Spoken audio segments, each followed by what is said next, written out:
Hello and welcome to the First Impressions podcast. My name's Chris John Riley, and together with my co-host Martin McKay, we'll be talking to presenters at the upcoming FIRST conference taking place in Denver, Colorado between June 14th and 19th, 2026.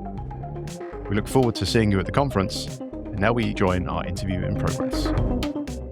Hello, this is Martin, and today I am talking to John Hollenberger from Fortinet, and your talk was ChaosStack. I'm not going to go through the stuff after the colon, but you were talking about tabletop exercises and kind of a different way of looking at them, a different way of putting people through the ringer. Would you mind telling us what ChaosStack is?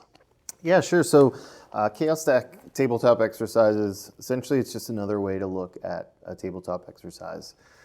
So instead of it being more of a linear exercise, which tends to be a little less stressful, where you're talking from one inject, you're staying on that topic for 15, 20 minutes, getting to a defined conclusion, and moving forward to the next inject. In ChaosStack, we're actually stacking the chaos up front. So we're stacking the injects up front. So having 3 or 4 injects coming at the organization or at the team in, say, 10 to 20 minutes. And those are going to be stacking competing priorities. So inject 1 might be something like, we've got a network outage from the phone systems, which by and large is really just going to be maybe an IT problem or communications problem. But then 5 minutes later, we put an inject out that now all of our systems are starting to show signs of encryption. 5 minutes after that, 10 minutes after that, executive wants to know, can we still operate?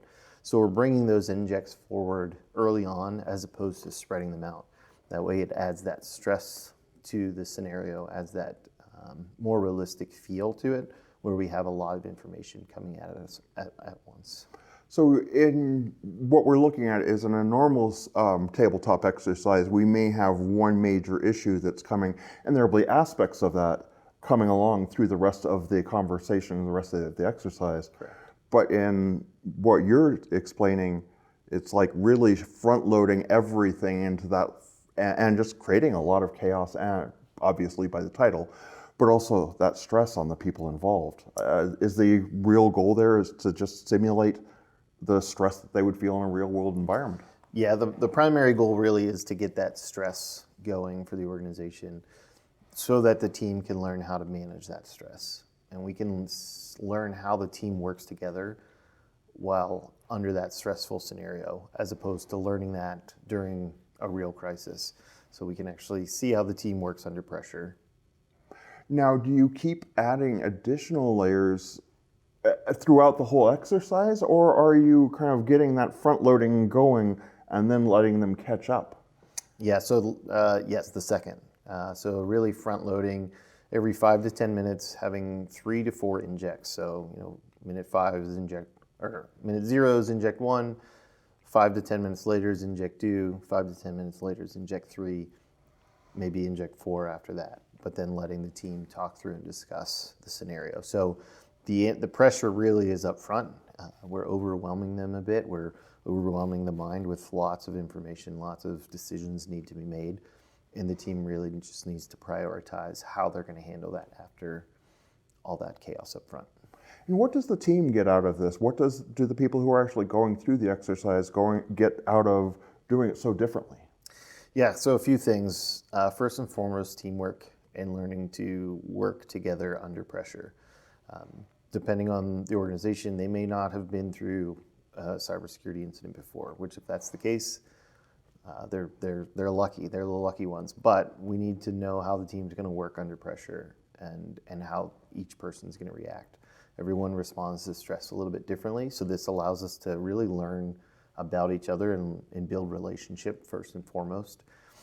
It then allows us to focus on where our gaps are in our organization still. So we're still looking at the gaps. We're just looking at them a little bit differently. So the goal of the scenario is really to still find those gaps within organizations, people, processes, and technology. We're just adding a little bit of chaos to it. But a lot of the scenarios I've been in, you really 5 to 10 minutes isn't even necessarily enough to get that first round of feedback that you need to make those decisions. So what impact does that have on the decision making? Yeah, so it is going to potentially speed things up or slow them down. So in some cases, and this is where it's helpful to see how the decision is going to be made. Are we going to make a decision too hastily, or are we going to pause and reflect on that information? So by having all that information come at us up front, it then causes us to either panic and make quick decisions, or alternatively, we can take a step back, observe what's going on. If you know the OODA loop by John Boyd, we can observe, orient, decide, and then act. So we can make a decision based on what we're actually seeing, and then act. So it actually teaches us to slow down a bit as well. Now, one of the things you were talking about, which I think is common in a lot of these, is using that decision making and the consequences. You talked about how if somebody didn't make the decision quickly enough to shut off the domain controllers from the web and other servers, the next step, the next inject would be, now you've got a compromised domain controller. How much extra effort does it take to sort of set that up, and how much effect does it have on the entire scenario from your point of view? Yeah, in terms of setup, when you're setting up the scenario, you need to think about some of those if-then type statements that might occur. I always like to maybe set up 2 or 3 that are more realistic to happen. Slow to escalate is one. So if things are slow to escalate, if the right people aren't brought in, then this happens. And then if we don't isolate properly, then this happens. So there are some common ones that you can kind of run with a lot of the time. Or, for example, the organizations decide to just wipe and rebuild without collecting memory or collecting anything, and they restore without checking the backups. In that case, well, we just restored threat actor access. So there's some things that you can, in the back of your head, hey, these are likely to come up, and so we can plan for that, add slides in for those. The other recommendation would really just be have a blank slide that we can just add a few bullets to real quick and pop them up to the screen if we need to pivot quickly. Now, personally, I'm a D&D player, and I look at this as, hey, you're the GM. Do you ever draw inspiration from something like that of gaming, or is this strictly from the past in security? No, I really enjoy being creative and building a scenario. So I love the Dungeons and Dragons references. Brings back childhood memories, but really just like to look to see first. I use MITRE ATT&CK a lot. So what are the threat actors that might target a specific region or a specific industry, and then taking some of the information from that threat actor, the TTPs they might use, to start building out a scenario that's relevant and realistic for the organization, but also adding some twists and turns along the way, and just kind of planning for that stuff along the way as well. Adding more chaos. Yeah. Yes. So for the people who couldn't be here today for your talk, what is one thing you want them to understand about tabletop exercises and injecting more chaos into them?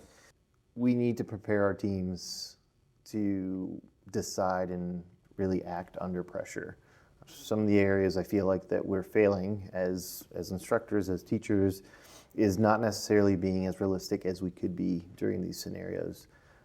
Stress is one of the big things that happens during incident response, decision fatigue. Our brains start to shut down, everyone acts a little bit differently. There's some people might freeze, some people might fight, freeze, fight, flight, fawn. Everyone's going to act differently, and so by adding stress to these situations, to these scenarios, we can not only learn about ourselves, but about our team, and hopefully react better if and when a real situation happens. Well, John, thank you for taking a couple minutes to talk to me, and have a great trip home. My pleasure. Thank you so much. You've been listening to the First Impressions podcast, the official podcast of the FIRST Conference. The upcoming FIRST Conference is taking place in Denver, Colorado, between June 14th and 19th. Looking forward to seeing you there.